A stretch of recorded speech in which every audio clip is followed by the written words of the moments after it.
오늘 말씀의 포인트는 23절과 24절을 보면 새 사람을 입으라 이런 말씀을 하죠.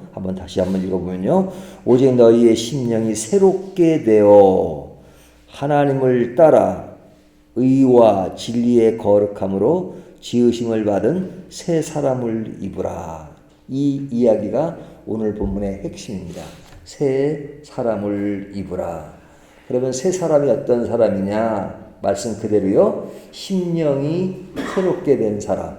이 사람이 새 사람입니다. 심령.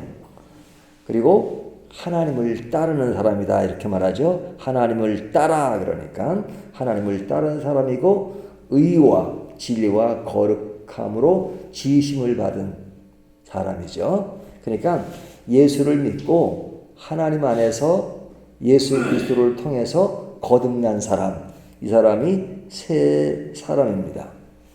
하지만 한번 새 사람이 되면 새 사람의 성품을 항상 유지하느냐? 그렇지는 않아요.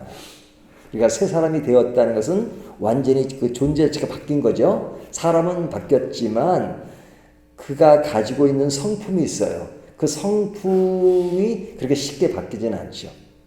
그래서 자꾸만 새롭게 바뀌는 과정이 필요해요. 그래서 우리가 구원을 받을 때 신이 의롭게 되었다라고 하지만 그 다음에 성화 단계가 있다 그러잖아요. 거룩하고 흠없이 되어지는 과정. 그 과정 속에 어떨 때는 저 사람이 예수 믿는 사람 맞아? 할 정도의 어떤 그런 옛 성품이 남아있는 모습이 있단 말이죠. 그러니까 어떨 때는 충만할 때는 막 그냥 진짜 와 성자처럼 보일 때도 있지만 그러나 성자처럼 보였던 사람이 또 어느 날 보면 이거 완전히 또 다른 모습이 있단 말이죠. 그래서 그렇게 변해가는 과정이 필요하기 때문에 지금 너희가 새 사람을 입으라 이렇게 말하는 겁니다. 그러니까 이미 이 말씀은 누구에게 보낸 편지예요? 이미 예수를 믿는 사람에게 바울이 보낸 편지잖아요. 에베소 교회에게. 그들에게 이미 예수 믿는 사람이에요. 하지만 너희가 이제 새 사람이 되었으니까 이제 더 이상 그런 거 필요 없어. 이제 완전한 사람이야. 이렇게 말하지 않고 새 사람을 입으라. 이렇게 강조를 하는 겁니다. 그래서 이 새 사람을 입으라는 그 사람들에게 하는 말씀인데 오늘 본문에 보면 17절 그러므로 내가 이것을 말하며 주 안에서 증언하노니 이제부터라는 것은 항상 우리의 시각은 이제부터예요. 어제도 있었고 그제도 있었죠. 하지만 지나간 과거예요. 근데 오늘 우리가 늘 새롭게. 그래서 이 그리스도인들의 그 마인드는 항상 오늘을 중시 여기는 겁니다.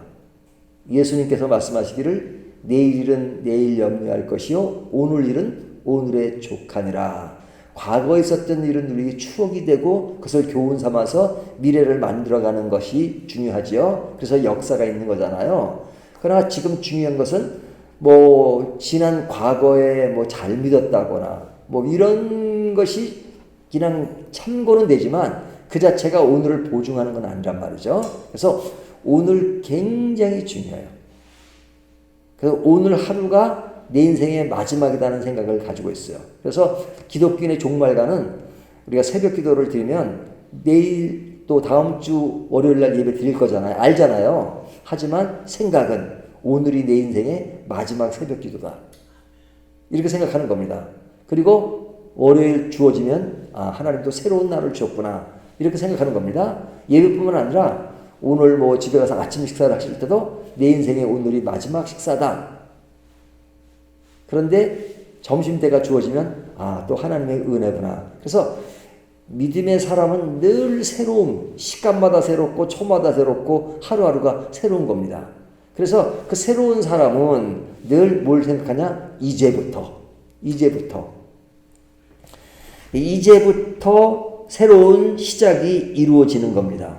자, 이 새로움을 이루는 사람은 어떤 자세를 가져야 되느냐? 첫 번째는요, 자신에 대한 인식이 필요해요. 내 자신에 대한 인식. 그러니까 내 자신이 어떤 사람이냐? 17절을 다시 보면요. 이제부터 너희는 이방인이 그 마음에 허망한 것으로 행함같이 행하지 말라. 자, 너희는 이방인이, 그러니까 에베소 교회에는 이방인들이 많았죠. 그러니까 그 민족적으로 보면 이방인이에요. 유대인과 다른 이방인. 하지만 이 말씀 속에는 그것을 포함하지만 이미 예수를 믿지 않는 사람을 우리가 이방인이라고 말하죠. 오늘날 시점에서 볼 때. 그러니까 이방인과 같이 행하지 말라. 이방인이 가지는 그 특징이 있어요. 그래서 로마서에 보면 이방인의 죄를 다루잖아요. 로마서 1장 18절부터 1장 마지막까지 그 이방인의 죄를 다루는데 그 내용과 굉장히 흡사하게 사도 바울이 이야기합니다. 그것이 뭐냐면 18절을 보면요. 그들의 총명이 어두워지고 그들 가운데 있는 무지함과 그들의 마음이 굳어짐으로 말미암아 하나님의 생명에서 떠나 있도다. 19절까지 넘어가면요. 그들이 감각 없는 자 되어 자신을 방탕에 방임하여 모든 더러운 것을 욕심으로 행하되. 이것이 이방인의 특징이란 말이죠. 그러니까 예수를 믿지 않는 사람에 대해서 사도 바울은 하나님의 진노가 너에게 일어났다. 그것이 뭐냐면 경건치 않음, 하나님을 하나님으로 인정하지 않는 것, 불의에 대하여 하나님의 진노가 일어났는데 그 진노 아래 있는 그 사람은 하나님을 영화롭게도 하지 않고 감사치도 않는다. 이것이 로마서의 말씀이잖아요. 그래서 하나님을 알되 그러나 하나님의 이름을 알지만 실제로 하나님을 영화롭게도 하지 않고 감사치도 않아요. 그러다 보니까 우상숭배, 성적인 타락 뭐 이런 것들이 쭉 나열됐었잖아요. 그것처럼 여기도 보면 그 생각이 어떻게 됐다고요? 허망해졌다 이렇게 말하잖아요. 허망해졌다. 허망한 것으로 행한과 같이. 그러니까 허망하니까 그들의 총명이 어두워졌죠. 무지함이 있고요. 마음이 굳어졌고요. 이런 것이 왜 그러냐? 하나님의 생명에서 떠나 있으니까. 그러니까 자신을 방탕에 방임하여 모든 더러운 것을 욕심으로 행하고. 자기 욕심. 그러니까 이게 이제 정신이 흐려졌다는 얘기는 뭐냐면 하나님의 영역 속에서 생각하는 것이 아니라 그걸 떠나서 생각하니까 어떤 인간의 그릇된 것, 그런 게 많잖아요. 그러니까 오늘날 이제 상업화 시대는 시대고 그 다음에 우리가 이 세상 살면서 겪는 많은 경험 이런 것들 있잖아요. 그러니까 우리가 예수를 믿어도 그런 경험을 기점으로 예수를 믿는 경우가 많죠. 뭐 예를 들면 교회 문제도 보면 자꾸 교회가 이래야 된다 말을 많이 하지만 대부분 상업적으로 이루어지는 그 계산법 아래서 그런 교회의 어떤 성장과 성숙을 생각할 때가 많아요. 그 아이디어는 거기서 나올 때가 많단 말이죠. 그러나 믿음의 사람은 성경 그 자체 안에서 그런 영역을 가져야 되는데 그것은 하나님의 말씀으로 총명해지는 겁니다. 어두워지면 자꾸 그런 것에 따라가게 되죠. 그러니까 자신에 대한 인식은 뭐냐면 우리는 이방인이었죠, 예전에. 하지만 이제부터는 이방인이 아니다는 그런 인식이. 이제는 이방인이 아니고 새롭게 됐는데 이방인이 아니라는 인식. 이방인이 아니기 때문에 이방인들이 따라가는 가치관, 이방인이 따라가는 세계관, 이방인이 따라가는 어떤 세계에서 벗어나서 이제는 새로운 피조물이 되었다 하는 그 자세를 갖는 것이 새 사람으로 되는 사람의 자신에 대한 자각이다 이거죠. 두 번째는 이방인이 아니라고 생각했으면 이방인이 아니라는 과거를 청산하는 거죠. 청산하는 겁니다. 내가 이방인으로 가졌던 습관, 단습 이것을 단호하게 정리하는 것이 중요합니다. 왜? 이것은 하나님의 생명에서 떠난 삶이니까 이제는 하나님 안에 있는 생명이 있는 것이니까 당연히 청산해야 되죠. 내가 이런 예수 믿지 않았을 때 가졌던 그런 습관 이런 거면 단호히 이제 버리는 것, 정리하는 것 이것이 중요합니다. 그래서 18절은 그 말씀을 하는 거예요. 그들의 총명이 어두워지고 그들 가운데 무지함과 그들의 마음이 굳어짐으로 말미암아 하나님의 생명에서 떠나 있도다. 떠나 있으니까 이제는 하나님의 생명 안에 거하는 거죠. 그러면서 새 사람은 늘 어떻게 하느냐. 21절 보면 진리가 예수 안에 있는 것 같이, 자, 진리가 예수 안에 있는 것 같이 너희가 참으로 그에게서 듣고 또한 그 안에서 가르침을 받았을진데. 자, 새 사람은 어떻게 해요? 늘 배우죠. 예수 그리스도 안에서 배우는 겁니다. 배우고 듣고 가르침을 받는 것, 뭐 같은 얘기지만요. 그래서 늘 우리가 말씀의 뿌리를 둬야 되는 이유는 뭐냐면 자꾸만 배워야 돼요. 그래서 고린도 교회의 사람들도 사도 바울로부터 복음을 들었지만 내가 다시 말한다. 다시 너에게 전한다. 복음은 한 번 듣고 끝나는 것이 아니라 자꾸 이야기함으로써 복음에서 약해진 것들을 상기시키잖아요. 구원은 한 번이지만 그러나 약해지는 그 모습이 있기 때문에 사도 바울은 다시 강조하고 다시 강조하고 뭐 기뻐하라 말 때도 내가 다시 말하노니 그러잖아요. 다시 말하노니.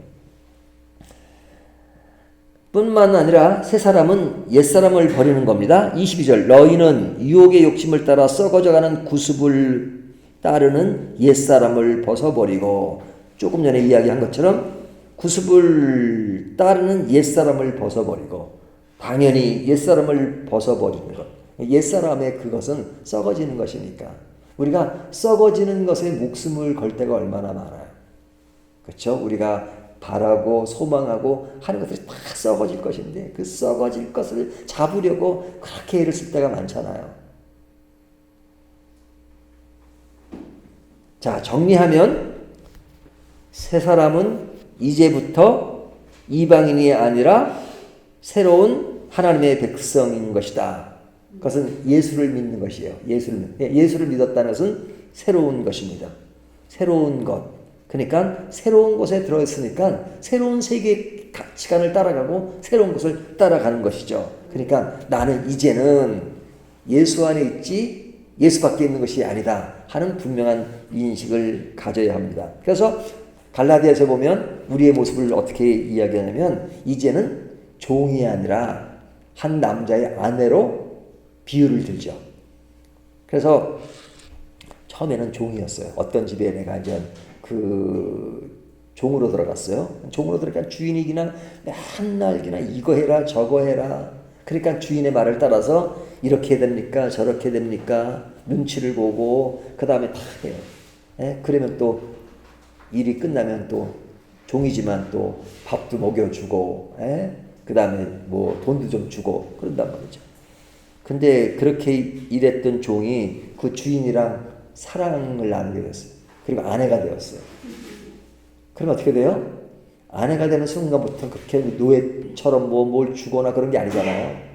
그렇지만은 예전에는 그 사람을 어떤 종이 주인을 위해서 하는 것처럼 하니까 막 그냥 뭐 이렇게 마음이 우러나서 하는 것이 아닐 수도 있는데 아내가 되니까 그냥 뭐 하라 하지 않아도 남편을 위해서 더 맛있는 것도 해주고 싶고 더 사랑하고 싶고 더 귀하게 생각하잖아요. 그러니까 그리스도인이 되었다는 것은 이렇게 비유를 한단 말이죠. 이제는 하나님 사랑이라는 것이 하나님을 사랑해야 돼, 뭐 해야 되는 것보다 하나님의 그 사랑이 그런 새로운 부부로서 느끼는 사랑처럼 또 이렇게 이럴 때면 또 아유 부부관계처럼 살벌한 게 없는데요. 뭐 이렇게 또 생각하는 분도 있을지 모르겠는데 하여튼 그런 관계로 하나님을 사랑합니다. 그러니까 이제는 율법 아래 있지 않고 은혜 아래 있는 겁니다. 그러니까 율법은 자꾸만 규정을 줘요. 이렇게 해라 저렇게 해라. 안 되니까 또 율법을 만들어요. 법을 만들어요. 하지만 사랑의 관계는 그렇게 법을 만들지 않아도 그냥 사랑하니까 주고 싶고 나눠주고 싶고 헌신하고 싶고 하는 것이 사랑 안에 있기 때문에 그렇단 말이죠. 그래서 너희가 율법 안에 있지 말고 이제 새 사람이 되었으니까 그리스도의 은혜 안에서 그 안에서 누리는 기쁨과 감사함으로 자원함으로 하고 그러잖아요. 근데 그게 안 되니까 자꾸 또 율법을 강조해요. 율법을. 이렇게 하고 이렇게 안 되면 또 벌칙을 가하기도 하고 그러니까 아직까지도 예수를 믿으면서도 율법의 노예가 되는 경우가 많고 교회도 보면은 아직까지도 율법의 어떤 제도 아래서 자꾸만 강제성을 띠고 안 하면 질책하고 뭐 좋으면 상 주고 하는 그런 논리로 갈 때가 많단 말이죠. 하지만 이제는 그러니까 은혜 안에서 하나님이 모든 걸 다 이제 자유함을 주시고 그런데 아직까지도 그 영역에서 벗어나지 못하는 것 그것에 대한 이야기를 하죠. 그래서 갈라디아서 보면 그 옛성품에 대한 얘기를 많이 하잖아요. 좋은 예가 그 옛날에 노예 제도가 있었는데 에브라함 링컨이 노예 해방을 했잖아요. 근데 노예로 집에 있었어요. 근데 어느 날 탁 노예 해방이 되었어. 근데 종은 그 옛성품이 있단 말이에요. 옛날 습관이 있단 말이죠. 같은 집에 살아요. 그러니까 주인이 이제는 종이 아니니까 뭐 물 떠와라 이렇게 할 수가 없어요. 근데 또 같이 사니까 또 물 떠와. 그러면 물 떠올 필요가 없는데 물 들어가요. 습관적으로. 그랬을 때 내가 왜 물 들어가지? 그리고 안 하면 됩니다. 그것처럼 우리가 이방인처럼 옛 성품에 있을 때 그 모습이 나타나면 아이고 내가 왜 이러지? 하나님 잘못했습니다. 내가 이제 새 성품 안에서 새로운 사람으로서 내가 주님이 원하는 길을 가겠습니다. 그러면서 자꾸 고쳐나가는 겁니다. 그러다 보면 어느 시점에 가서 이제 좀 더 성숙한 분량으로 살아가는 거죠.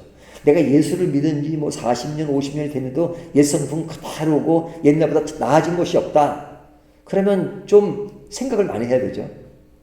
근데 나는 그렇게 못 느껴도 우리는 분명히 변했을 겁니다. 진짜로 예수를 믿는 것이라면 나는 못 느끼죠. 조금 변하니까 못 느끼지만 옛날을 생각하면 진짜 우리들이 많이 변했고 옛날에 요만한 것까지 화를 내고 했던 사람들이 지금은 그래도 많이 성숙해 나가는 것은 바로 새 사람의 영향입니다. 오늘 이 말씀을 가지고 나는 새 사람으로서 옛 성품을 버리고 이방인의 노선에서 벗어나고 있는가 하는 것들을 생각하면서 새 사람으로서 더욱더 멋지게 살아가시기를 바라겠습니다.